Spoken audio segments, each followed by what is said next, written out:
Hello everyone and welcome back to Math Bold Master. তেনেহলে আৰম্ভ কৰোঁ আমাৰ আজিৰ সেশনটো। তো আজিৰ সেশনত আমি কথা পাতিম মাল্টিপ্লিকেশ্যন এষ্টিমেশ্যন এক্সাম্পল। তাৰ মানে আমি দুটা নাম্বাৰ মাল্টিপ্লাই কৰিম, বাট আমি এক্সাক্ট আনসাৰটো নহয়, আমি এষ্টিমেট আনসাৰটোহে উলিয়াম। ঠিক আছে, এইটো এটা ভিডিঅ' সেশন হয়, তো ভিডিঅ'টো চাম আৰু আমি বুজিবলৈ চেষ্টা কৰিম কিনো কৈ আছে ভিডিঅ'টোত। তেনেহলে আৰম্ভ কৰোঁ আমাৰ আজিৰ সেশনটো। প্ৰথমতে প্ৰব্লেমটো পঢ়ি লওঁ। A ticket agent sells 42 tickets to a play. তো এটা টিকেট এজেণ্ট আছে, তেওঁ 42 টিকেটছ টোটেল চেল কৰিলে। ঠিক আছে, কিবা এটা নাটক এখন হ'ব, নাটকৰ চাবৰ কাৰণে 42টা টিকেটছ তেওঁ বিক্ৰী কৰিলে। দ্য টিকেটছ কষ্ট $29। ঠিক আছে, এতিয়া ডলাৰ্ছত দি আছে, তো আমি এটা কাম কৰোঁ, ৰুপিজত লৈ লওঁ। তো এটা টিকেটৰ দাম হৈছে ওৱান টিকেটৰ প্ৰাইচ হৈছে আমাৰ 29 rupees.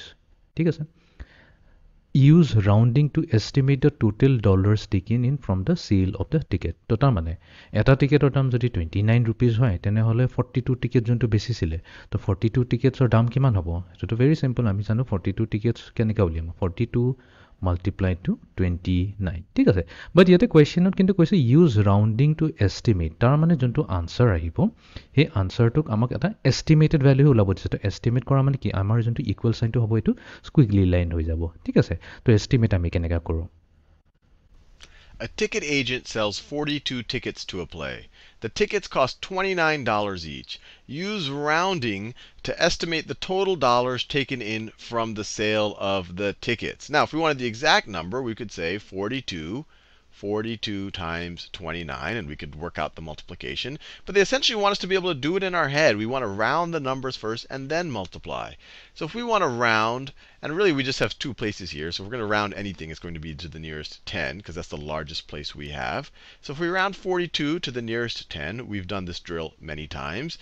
2 in the ones place is less than 5, so we're going to round down. The nearest 10 is 40. We're going to round down to 40. তো আমি কি কৰিম, ৰাউণ্ডিং অফ কৰিম। তো ৰাউণ্ডিং অফ কৰিবৰ কাৰণে আমি 42ৰে আৰম্ভ কৰোঁ। ঠিক আছে, তো 42ৰে আমি কি কৰিম, প্ৰথমতে আমি ইয়াৰ tense, rounding of to tense কৰিম। তো ৰাউণ্ডিং অফ টেন্স মানে আমি 4ক ৰাউণ্ড কৰিম। ৰাউণ্ড কৰিবৰ কাৰণে আমি কি কৰিব লাগিব, তাৰ নেক্সট যোনটো স্মলেষ্ট প্লেচ ভেল্যু হয় সেইটো চাব লাগিব।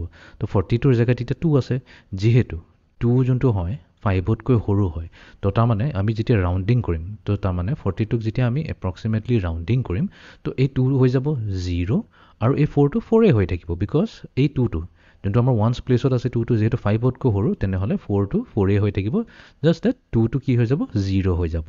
ঠিক আছে, ঠিক তেনেকৈ আমি 29টো এষ্টিমেট কৰিব পাৰিম। তো 29 যদি চাওঁ, 29ক আমি এইটো কি কৰিম, টেন্স প্লেচলৈ লৈ যাম, টেন্স প্লেচলৈ ৰাউণ্ড অফ কৰিম। তাৰমানে আমি ইয়াৰ ওৱান্স প্লেচত থকা নাম্বাৰটো চাম 9, যিহেতু 9 5তকৈ ডাঙৰ হয়। ঠিক আছে, 5তকৈ ডাঙৰ হোৱাৰ লগে লগে আমাৰ কি আছিলে, 29ৰ যোনটো 9 হ'ব, অফক'ৰ্ছ এইটোতো 0ই হৈ যাব, বাট ইয়াতে এইবাৰ 2টো যোনটো আছে সেইটোৰ লগত আমি +1 কৰি দিব লাগিব। ঠিক আছে, এটা ভেল্যু আমি উঠাই ল'ব লাগিব, মানে আগৰটো ল'ব লাগিব। তো এইটো হৈ যাব 3, তাৰমানে 29 ৰাউণ্ড অফ কৰি দিলে 3 হৈ গ'ল। তো তাৰমানে আমাৰ এতিয়া মেইন কাম কি হৈছে, তো 42 ইনটু 29 কৰোঁ, বা এষ্টিমেট কৰাৰ সময়ত আমি ক'ম 40 মাল্টিপ্লাই টু 30। এইটো এতিয়াতো বহুত চিম্পল হয়, দুটা 0 আছে, তো আমি কি কৰিম, দুটা 0 লিখি ল'লোঁ। তাৰপিছত 3 টাইমছ 4 বা 4 টাইমছ 3 কৰোঁ, আনচাৰ আহিব 12। তো তাৰ মানে ইয়াৰ আনচাৰ আহিব এপ্ৰক্সিমেটলি 1200। তো তাৰমানে এই টিকেট চেলাৰজনে, টিকেট এজেণ্টজনে 42টা টিকেটছ বেচিছিলে, ইচ টিকেটৰ দাম আছিলে 29 ৰুপিজকৈ। তেনেহ'লে এষ্টিমেটেডহে আমাক সুধিছে, তো টোটেল চেল কিমান হৈছিলে, এৰাউণ্ড তো 1200 ৰুপিজৰ টিকেট চেল কৰিছিলে। ঠিক আছে, এতিয়া চাই লওঁ ভিডিঅ'টো। 29, if we round to the nearest 10, 9 in the ones place is greater than, well, greater than or equal to 5, so we round up.